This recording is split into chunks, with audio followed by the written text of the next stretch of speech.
Okay, this next training tape is 22 plays long, and it's going to focus on unnecessary roughness and unsportsmanlike conduct. I'll refer to unnecessary roughness as UNRs and unsportsmanlike conduct as UNSs. It's important that we know the difference between the two, because as we know that two unsportsmanlike conducts, you are then removed from the game because of having, if a single player or if a coach gets two unsportsmanlike conducts. However, there is not the same rule for unnecessary roughness, so we have to be very careful not to confuse the two when calling our fouls. Unnecessary roughnesses are all physical plays: shoving, pushing, late hits out of bounds, hits out of the play.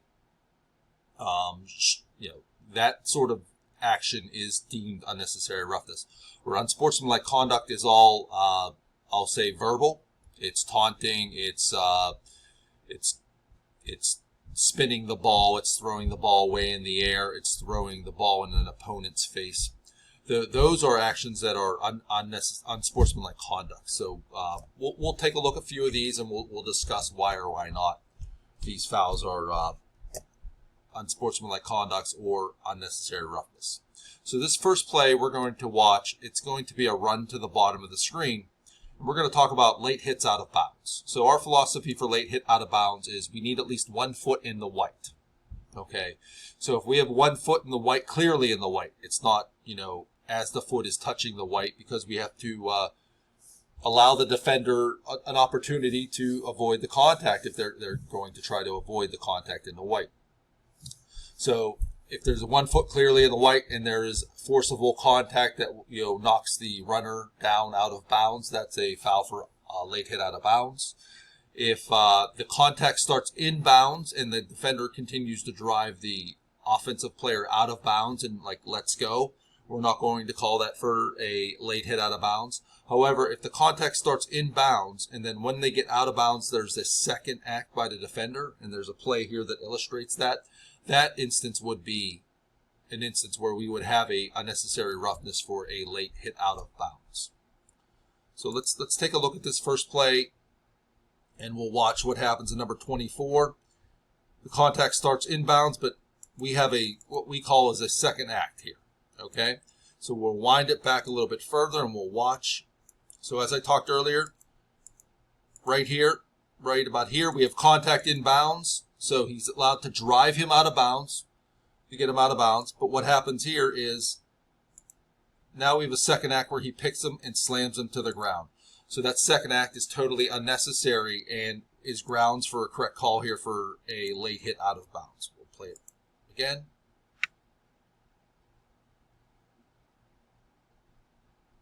And we have a good call right there.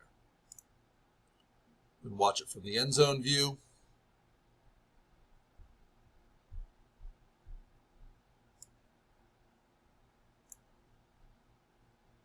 So we have the pick, and then we have the clear slam to the ground. So that's a good call for a unnecessary roughness late hit out of bounds.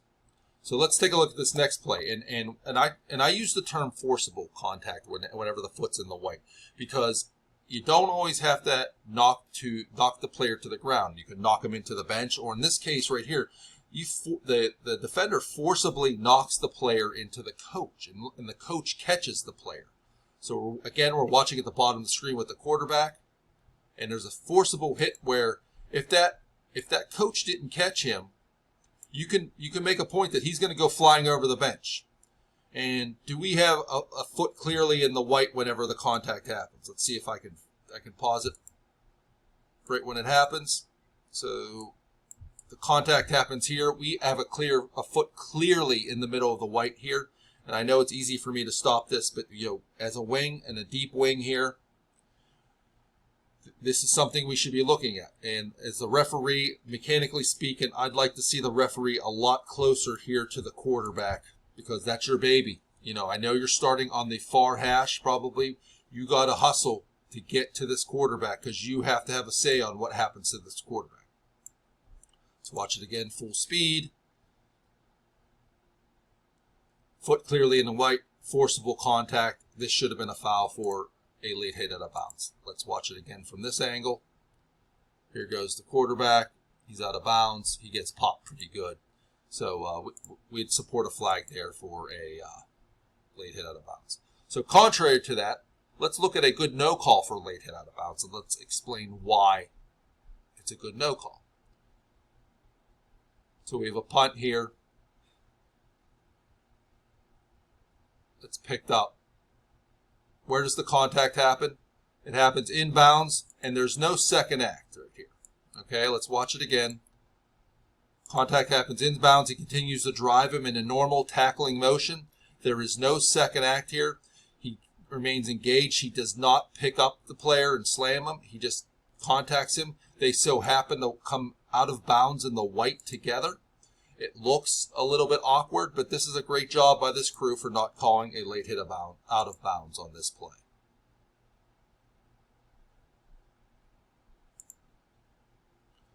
Watch it from this angle.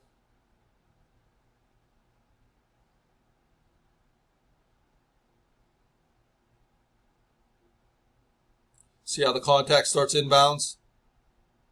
Starts here and just goes out of bounds normally. Good job here.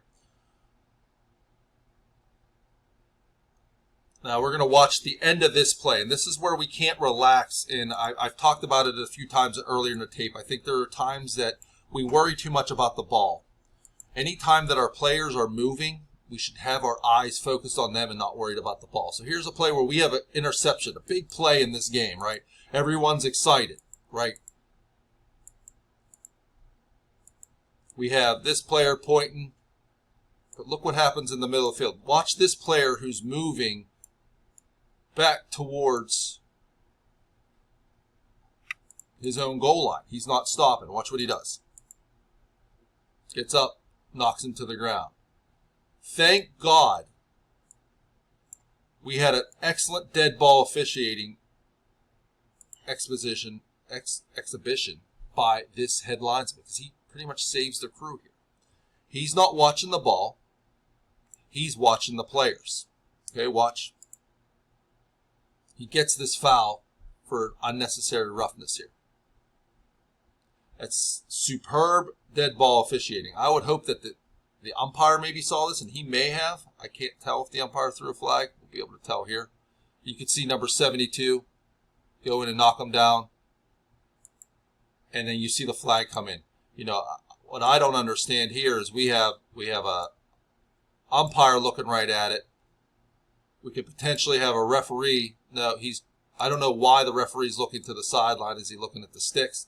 The referee should be looking down the field here too, because that's where all the players are.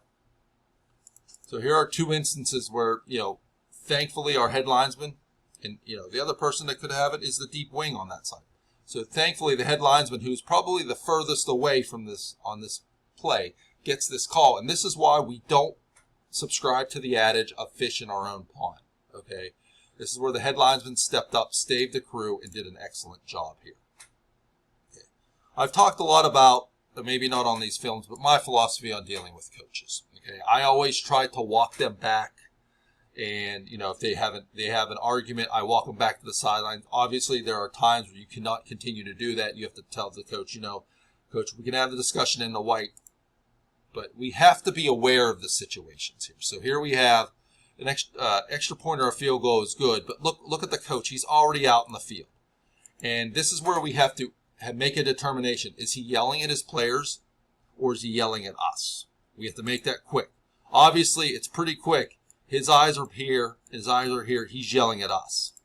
So our line of scrimmage official has to recognize this and start to walk over and maybe jog him. And as you're running past him, say, Coach, meet me in the white, and we'll talk about what's wrong. Okay? We have to recognize these situations. We can't just ignore the coach, because what happens is he still comes out further and he's yelling, right? We have to get him off the sideline. Now, if he continues to come back here, you turn around and say, Coach, in a non-threatening manner. We don't say, Coach, get back to the sideline. That's how you talk to your children. You say, Coach, I'll be over with you in a second. Meet me on the sideline. If he still continues to come back and still yell at you, say, Coach, I will get to you. Let's meet at the sideline. That gives him two chances. The third time, he still comes at you. That's where you bang him. Okay? Give him enough rope to hang himself.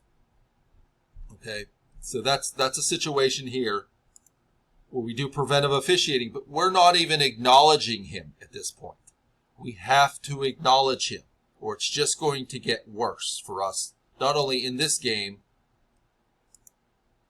but he's just going to continue to be allowed to do this behavior. Because look what happens here. We're staring straight ahead. A, we should be hustling in here to break up any dead ball action.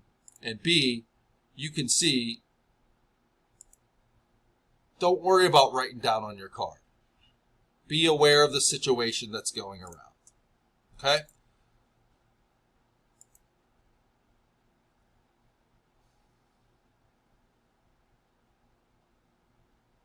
So this next play, the pass, coach wants something probably, and look what happens when we don't handle the situation. This is later in the game, and he's coming out on the field.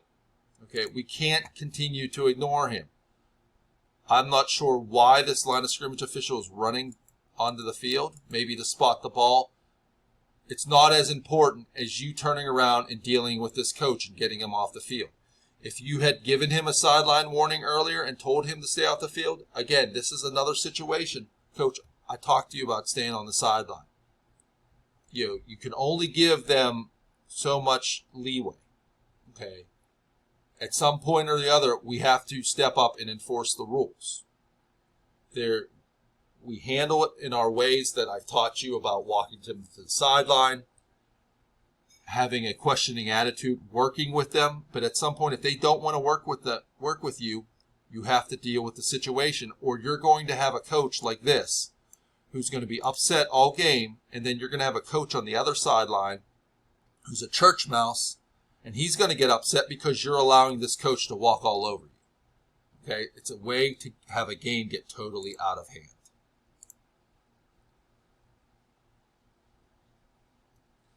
Okay, next we're gonna check out number 16, I think, in the Brown team. And it's this player right here. Watch around the pile. That hit right there is totally unnecessary. It's in the back. It's after the play's over. That's a flag it's a live ball foul for an unnecessary roughness. So we would add 15 yards to the end of that run, right? I mean, that number 61 is just standing around the pile. That doesn't give 16 a free pass just to cheap shot him in the back. So that should have been a foul for an unnecessary roughness here. So we're going to have a play where it's very important to see the entire play. Okay? So we're going to take a look at, I think it's number 52 in white at the top of the screen. So we're going to see these two players. Number 52 is engaging right here with the defender. And what he does is he just drives the defender. He's driving him, doing a good job blocking, and then the defender throws him to the ground. And unfortunately, we flagged the defender right there for throwing him to the ground because we saw the second half. We didn't see the block, the clean block by 52 and the trying to shed the defender because he's legally allowed to shed the defender. And we flagged that action for unnecessary roughness on the defense, which in essence, we should have had a nothing on this play. 52 is doing a good job blocking. He needs to try to shed the block. Play might be over a little bit, but you can't blame the guy because he just doesn't want to get his butt kicked the whole time. So we can't penalize him for situations like that. We're going to look at a play where a late hit out of bounds, and this one's kind of tough to see, so I'll slow it down. So we have a pass down the sideline here that goes way over the head of the. So right now it's way over the head of the wide receiver, and then you can see a shoulder-to-shoulder hit. The ball's already way past them. We get a good flag here for a late hit out of bounds here.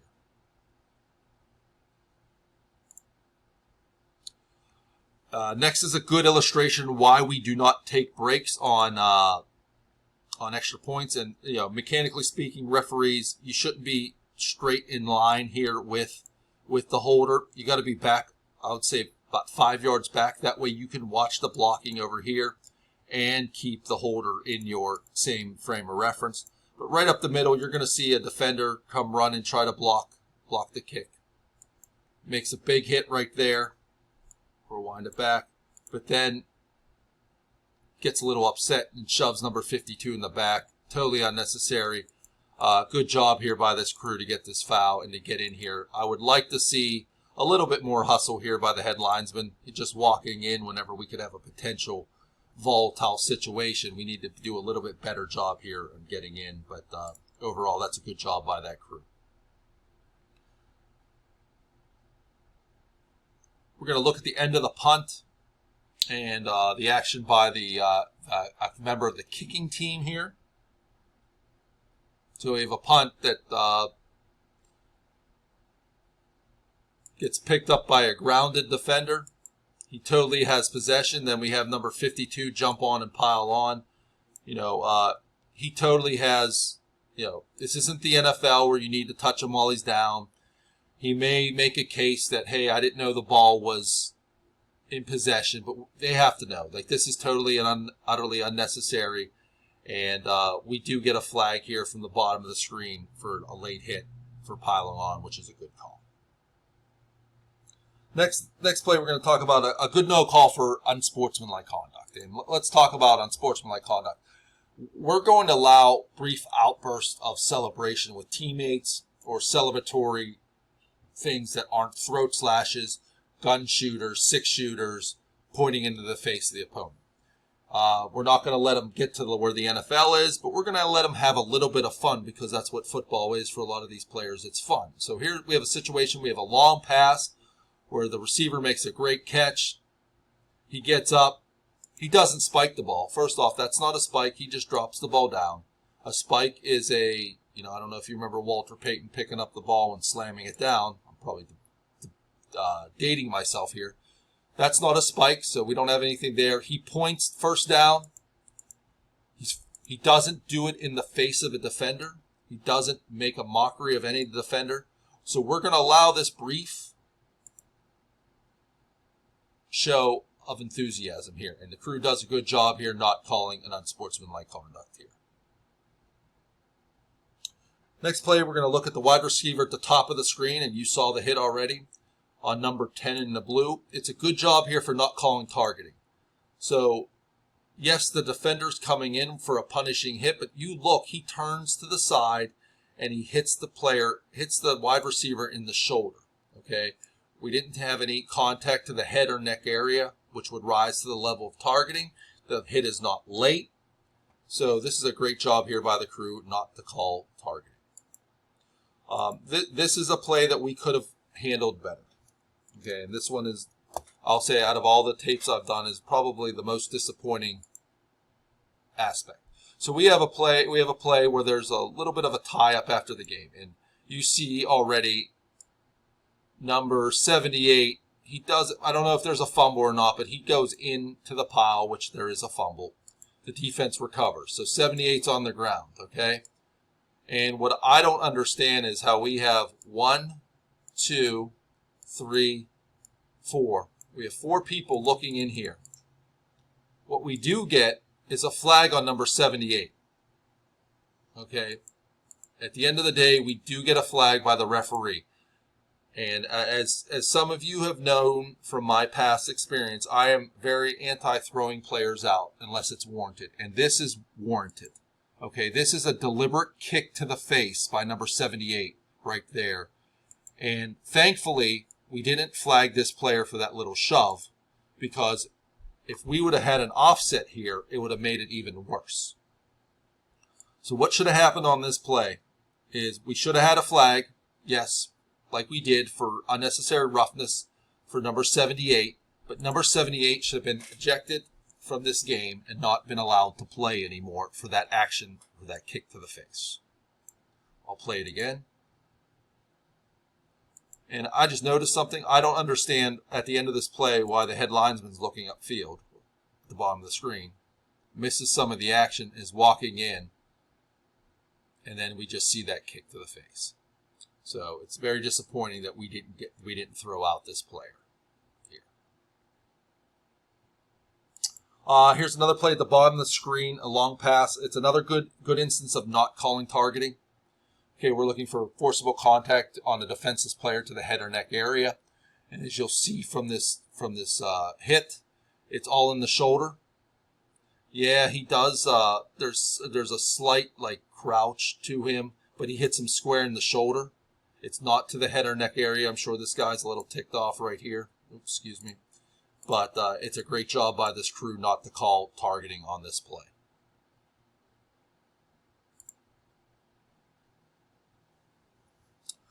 Here's a play where we do get a disqualification, and we'll show the disqualification. As you can see right here. So right here, whenever you have two players facing off face-to-face like this, they're not exchanging phone numbers or Twitter accounts or Snapchat usernames. There's some trash talking going on. So with the punt out of bounds here, we got to get in here, okay? Because a lot of times whenever we have fights, we have skirmishes, it's because we haven't handled situations with our presence earlier in the game. So what happens is the players begin to police themselves. And they don't always do it in a, I'll say, professional and legal manner. Okay, so watch what happens when we don't get involved. Punch right to the face. Okay, and we do eject this player, and he deserves to be ejected because that's not a slap. He wound up and punched him in the face. So, but we could have possibly prevented this by our presence, by getting in there and talking to the two players. Hey, go back to your huddle. Play's over. Let's go back to the sideline. One guy I used to work football with would come in and say, "Hey guys, hugs and kisses," and I was like, "Why do you say that?" Because the players stop, because it's such an absurd thing to say to the players that they just like snap out of the anger that they're in, and they forget why they're mad. So let's work on using our presence to hopefully prevent a lot of these unnecessary actions by the players.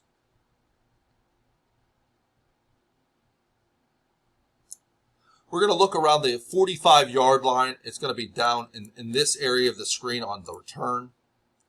It's just it's a cheap shot. Okay, you're going to have a kickoff.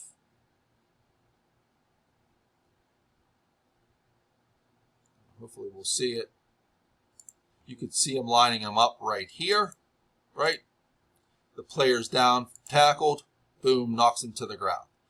I don't care if you call that a blindside block or not necessary roughness, but either way, it should be a flag because the runner's down, the play's over, the team in white is just getting a cheap shot in there, and hopefully, possibly the umpire could see it coming in from here. One of the line of scrimmage people could see it trailing the play. I'm not so sure that where it happened on the field that the deep wing will see it. But, those are plays that if we start cleaning that up and getting rid of it, the game's going to go smoother. If we allow shots like that, then now the team in red's ticked off, so they're going to go after the team in white. And you're just going to compound the problem you have for yourself as officials as the game goes on. So I showed a play earlier where we unfortunately flagged the wrong player because there was a good block by the offense and the defense just shed him and we caught the second half. So we're going to have a similar situation at the top of the screen, and we're going to look at the block by number 60. And number 60 totally just overpowers this defender to the ground. There's nothing there. But what happens is there's a slight I hesitate to call it kick because that, if you want to call it a kick, okay, I just bang him for a UNR right at this situation. To me, it looks more of a trip than a kick. But either way, it's a foul on the team in red. He should not be allowed to do that. Okay, we should have had a flag on the team in red. I think we may have. And I don't know if we got both. But we should only have one foul, and that foul should be by the team in red.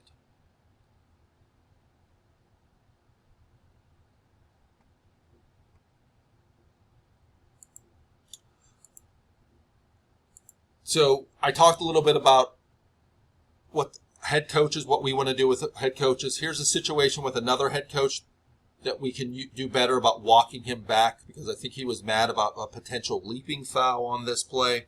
And the next play I'm going to show is same game, but assistant coach. We handle head coaches and assistants a little bit different. So he's a little bit mad because he wants leaping. I can't tell. The film's not good. So that's not the idea of this play. The idea of this play is, here's a coach who's coming on the field again. So we have to, I get, hey, the wing's doing a good job getting in here. But you have to hear him from behind you, yelling about something. You got to turn around and acknowledge him and walk him to the sideline and try to get him off the field. We don't have our deep wings to help us because they're here. Maybe the referee who's lined up over here notices it and makes a beeline over here to help out. Okay, Joe, you as a crew should know the volatile coaches in volatile situations to get involved and hopefully prevent actions on the field that could cause a coach to get flagged. But again, he comes out and you've warned him a few times, feel free to give him a 15-yard penalty. So that's the head coach. So let's watch this assistant coach. Look, he's chirping already. He's in the white. At minimum right now, this is a sideline warning. Okay? What I like to do is I'll run past this guy. I'll brush him just ever so slightly with my right arm here. Then after the play's over, I'm going to turn around and just give him a glare. And then I'm going to walk over to his head coach. And then what I'm going to tell his head coach is I'm going to point out the assistant coach and I'm going to say, I brushed against him and I only gave you a sideline warning. I know that you know the rules here and I should have gave him 15. I gave you the benefit this time, but please get him out of my way. I can guarantee you 10 times out of 10, that head coach is going to go after that assistant coach. And that assistant coach is going to be either sitting on the bench or he may be up in the press box after that happens, after the reaming happens. And the other thing you just bought with that head coach is a lot of collateral, because he knows that he should have got 15 yards because of his assistant coach, but you cut him a break. Okay. Number 2, watch where this assistant coach goes. He just continues to run and walk and rock. We have zero tolerance for this. I know I talk a lot about walking head coaches back. Assistant coaches, we have zero tolerance for this. They come out on the field to yell at us or come outside the box. Zero tolerance. This is 15 yards. Okay? Just wanted to make that illustration and difference, how we handle them a little bit different. Okay? 2 more plays. We're going to look at the block by, I think it's at the top of the screen on number 9 in the white.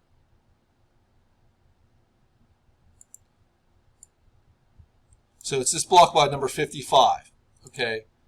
And as you saw earlier, this number 55 is driving the defender. There is a difference between shedding and hip tossing.